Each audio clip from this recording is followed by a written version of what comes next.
What's up? My name is Julian Williams, and I take Expedite. Some days I walk into the gym, and I don't necessarily feel like working.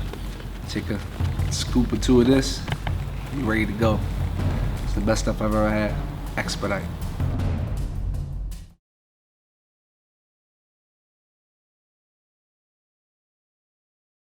Hey everybody, Marcos Villegas here in Los Angeles, being joined with King Booker T. Spence, Porter, Unification. Yeah. This Saturday, we saw you at the last pay-per-view that we had, Manny and Thurman. You're back here again. People that are watching this know that you're a big boxing fan now and have been for a long time. How do you see this fight? Oh man, it's gonna be a good fight. Knockdown, drag out.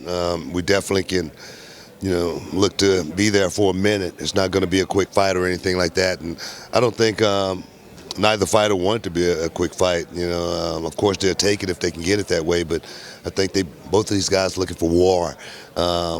Shawn Porter is looking to still let the people know that, he's viable. He is, still championship material, and and to lose this championship, would say a whole lot about him. So he's not going to come in and just, hand it over or anything like that. But on the other hand, you got Errol Spence Jr., who's, man, he's definitely the truth. His range and, his fight IQ, his, southpaw stance, his body attack, his stamina, his pressure, it definitely can weigh on a fighter. And I think that's what's going to be the difference in this fight as far as that pressure. Who's going to out-pressure one? And I think at the end of the day, it's going to be Errol Spence.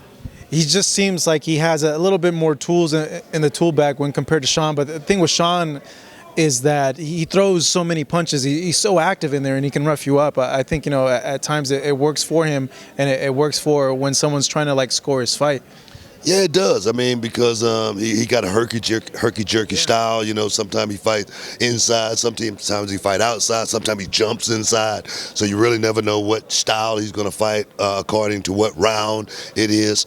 So definitely it's something that you got to be aware of, as well as he's that type of fighter that, man, he'll throw everything out the window and just, make it a dog fight. And then in a dog fight, sometimes guy get hit with an elbow, it might be a cut, it might be a headbutt, is it dirty? I don't think, I wouldn't call it that. It just becomes a fight. And at the end of the day, what's on the marquee, you know what I mean? It's going to be a fight, so it could go that, but I do think Spence has the tools to actually be able to go into his tool bag and be able to ward off no matter, what style that Porter brings to the fight. Yeah. You being a spectator and working on the media side as well, what are you most looking forward to in this fight, or what is something that you want to see from each fighter?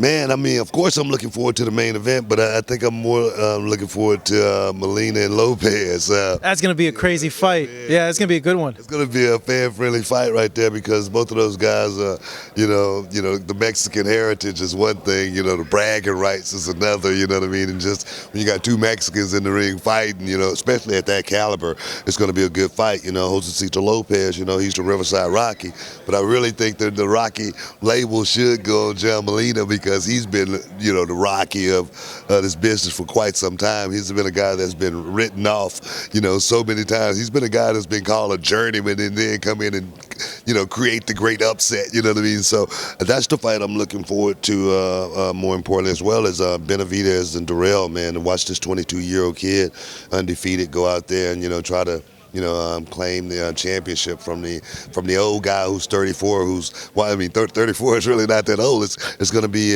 definitely a compelling situation. You're still in Texas, right? Yeah. Yeah, in Houston.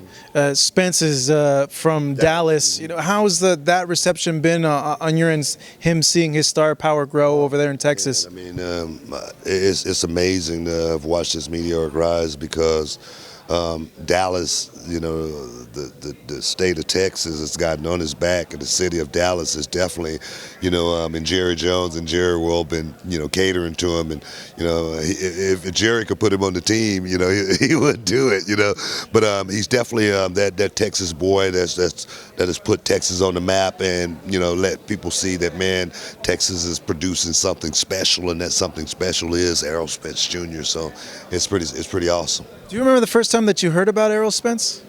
Man, it's been probably, it was probably as as less than 5 years. When I heard about Errol Spence for the first time. And I was like, man, who is this kid? And then I started watching his career, and then I was like, man, this kid's good. And then you really don't know how good someone is like that until you put him in there with someone, and then they throw him in with Kell Brook at that time, who was, I think he was undefeated at that time, who had that cloak of invincibility. And then, Errol went out and made him pretty much quit in that fight. I said, God, man, this guy's really good. So that's when I said we really got something special, and I think this kid got a future ahead of him. In terms of I know you're starting up with Fox now. The WWE is coming to Fox. How is that like for you? And I would imagine it's a big thing to have the WWE on Fox, right? Oh, man, it's huge for WWE to be on Fox. Friday night, starting on the 4th. It's going to be a great relationship for many, many years. The superstars are going to go out and, show out. And for me, myself, just to have a small part of it with Renee Young, backstage. It's going to be awesome, to be a part of the Fox family, as well as being, a little bit closer to boxing as well. That's going to serve in my favor. Maybe I can get out to, a few more fights throughout the year. So I'm looking forward to, growing, with Fox and seeing exactly how far we can go. I know last time I asked you what was the genesis of the spinneroonie, and you shared that with us. The follow-up to that was the genesis of the scissor kick. Oh, man, there's a movie called Best of the Best. From the 80s, yeah, I remember that. Yeah, and that move was actually done in that movie. And I thought it was be a pretty cool move to steal and bring to wrestling. And most of my moves, like I said, I took them from somewhere, and that just was another one. Best of the Best. Best of the Best 2 wasn't as good as Best of the Best 1 as well. So, yeah. You a big 80s movies guy, like martial arts movies? I just went and watched Rambo, this new one that just came out. And I go back to the first Rambo, First Blood. Man, it was awesome, to watch the first one and then to watch this last one, just to see how far movies has come, So it's just awesome still to be here and still be a part of life and still be relevant. You see a lot of fighters here that you watched when you were young and growing up. You shared a really cool story with us last time about meeting Muhammad Ali. Is there any other boxers that you've seen here this week that you met a while ago or anything like that? Oh, man, I'm going to be doing Jerry Cooney's show in the morning, Oh, yeah, Jerry. Yeah, I see Jerry all the time in New York, yeah. So we'll be doing this show in the morning. And Ray Mancini, of course, I'd love to talk to him to, pick his mind and, just to see what his mindset was when he fought, Dooku Kim back in the day. I wouldn't want to ask him about the fight or anything like that because that could get really personal. And that's something that I'm sure, he probably wouldn't even want to talk about. But just the mindset of, Did you watch that fight on TV when it happened? Yeah, I watched that fight and then to be around him, these days, and still see him in good health, man, it's really awesome. Knowing that war that he went through in that fight because he could have easily been on the other side. I love to pick his brain just to, see what it was like to prepare for a war like that. You know what I mean? That would probably be it. Booker, man, as always, it's so cool getting to chat with you, to be honest, because you get it a lot from a lot of people. We all watched you growing up, This is the coolest thing in the world. Booker, thank you so much. Really appreciate it. All right, no doubt.